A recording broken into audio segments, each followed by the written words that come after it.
किशोरावस्था उम्र की वो दहलीज होती है जब बच्चा युवावस्था की ओर अपने कदम बढ़ाता है। इस दौरान उसमें बहुत से शारीरिक एवं मानसिक परिवर्तन आते हैं और इन्हीं परिवर्तनों के साथ जन्म लेती हैं बहुत सारी आशंकाएं और जिज्ञासाएं। किशोरों में जन्म लेने वाली इन्हीं आशंकाओं और जिज्ञासाओं का समाधान करने के लिए हिमालयन इंस्टीट्यूट हॉस्पिटल ट्रस्ट की ग्रामीण विकास संस्थान द्वारा एक विशेष कार्यक्रम संचालित किया जा रहा है जिसका नाम है पहल। जैसा कि हम पिछले 2 कार्यक्रम में कर चुके हैं, इस कार्यक्रम में शुरू से ही अपने कागज पेन लेकर तैयार हो जाएं। कार्यक्रम पहल के सुनने वाले सभी श्रोताओं को मेरा प्यार भरा नमस्कार और साथ ही में जो स्टूडियो में बैठे हुए हैं भाई श्रोता हमारे जो दूर दराज से आए हैं, आप सभी लोगों को मेरा नमस्कार। आप सभी लोगों को मालूम है पहल कार्यक्रम की तीसरी श्रृंखला में आज हम विशेष रूप से किशोरावस्था में व्यक्तिगत स्वच्छता पर चर्चा करेंगे। वैसे तो स्वच्छता हर उम्र के व्यक्ति के लिए जरूरी है या नहीं, बताइए? परंतु क्योंकि किशोरावस्था में कई प्रकार के शारीरिक परिवर्तन होते हैं, इसलिए व्यक्तिगत स्वच्छता की जानकारी इस उम्र के किशोर किशोरियों के लिए बहुत जरूरी है। तो हमारे स्टूडियो में जो विशेषज्ञ हैं, आप सभी उनसे भली भांति परिचित हैं, परिचय के मोहताज नहीं हैं वो लोग। डॉक्टर सुबोध कुमार जोशी, नमस्कार डॉक्टर साहब। नमस्कार जी, सब बच्चों को नमस्कार। और दूसरी विशेषज्ञ डॉक्टर लीना शर्मा। डॉक्टर साहब नमस्कार। नमस्कार, आप सबको नमस्कार।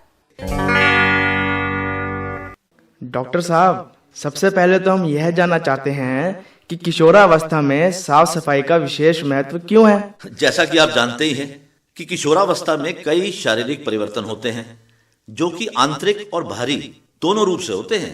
जैसे कि त्वचा के छिद्रों में विकास के कारण अत्यधिक पसीना आता है और इस कारण काग से गंध का आना, या नांगों से कभी कभी तरल पदार्थ का स्त्राव, किशोरियों के मासिक धर्म आरंभ होना आदि।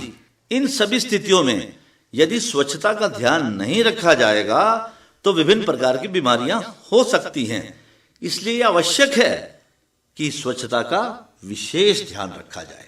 डॉक्टर साहब, ये तो ठीक है, यदि सफाई का ध्यान न रखा जाए तो किस प्रकार की बीमारियां हो सकती है?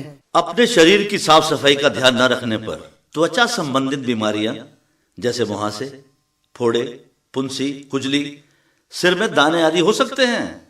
किशोरियों में मासिक धर्म के समय अस्वच्छता या प्रजनन अंगों की सफाई में लापरवाही के कारण प्रजनन अंगों में संक्रमण तक हो सकता है।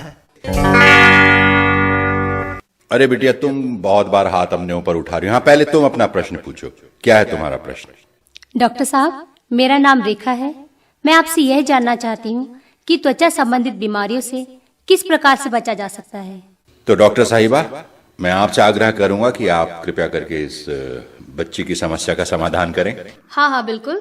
वैसे तो रोज स्नान करने और सफाई का ध्यान रखने से अधिकांश बीमारियों से बचा जा सकता है, परंतु फिर भी चेहरे पर दाने या मुहासों से बचने के लिए आपको दिन में कई बार ठंडे पानी से अपना मुंह धोना चाहिए। ये तो हो गई गर्मियों की बात।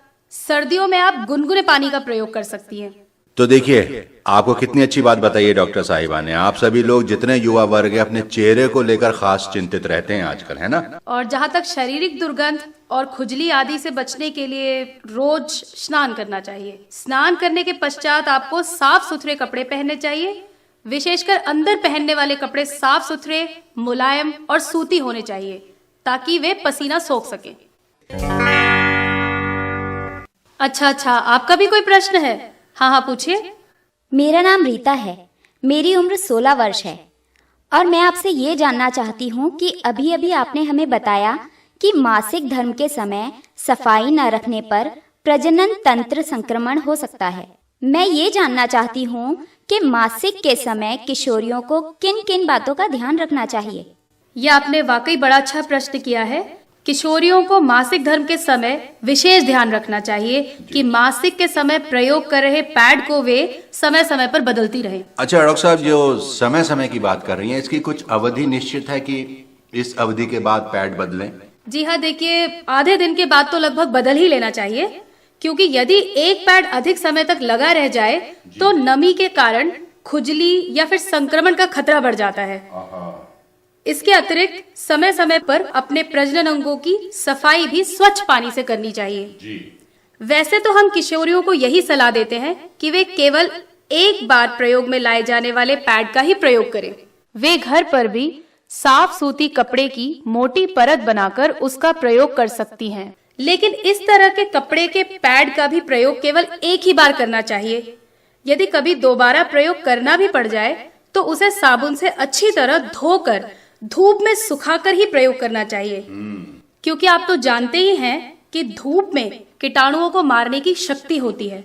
तो देखिए, दो बातें हैं। पहली बात, कोशिश ये करें कि एक पैड का केवल एक बार इस्तेमाल करें, ये बड़ी ध्यान देने योग्य बात है। और दूसरी बात यह है कि जो प्रयोग में ला चुके हैं आप पैड, उसको जला दें, दबा दें या नष्ट कर दें, उसे दोबारा प्रयोग में ना लाएं। जी हाँ, बिल्कुल, बहुत सही बात कही है।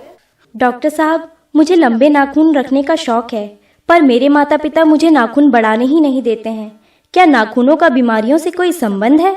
हाँ डॉक्टर साहब, भाई इन्होंने बिल्कुल सही प्रश्न किया है। और सच भी है कि आजकल नाखून बढ़ाना वाकई फैशन हो गया है। और आप देखेंगे कि कई किशोरियां अपने दोनों हाथों के नाखून बढ़ा लेती हैं। आप ये भी बताइए कि इन नाखूनों का इनके स्वास्थ्य पर क्या प्रभाव पड़ता है। देखिए, फैशन है, लेकिन फैशन स्वास्थ्य के कॉस्ट पे तो आप नहीं कर सकते ना। ये तो आपने बिल्कुल ही ठीक कहा है कि आजकल बच्चे बड़े ही फैशन पसंद हो गए हैं, और इसमें तो कोई दो राय नहीं है कि नाखून हमारी उंगलियों की शोभा बढ़ाते हैं।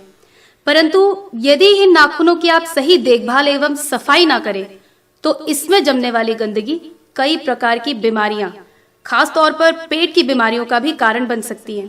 पहले तो जिस हाथ से आप खाना खाते हैं, विशेषकर उस हाथ के नाखून कभी ना बढ़ाएं।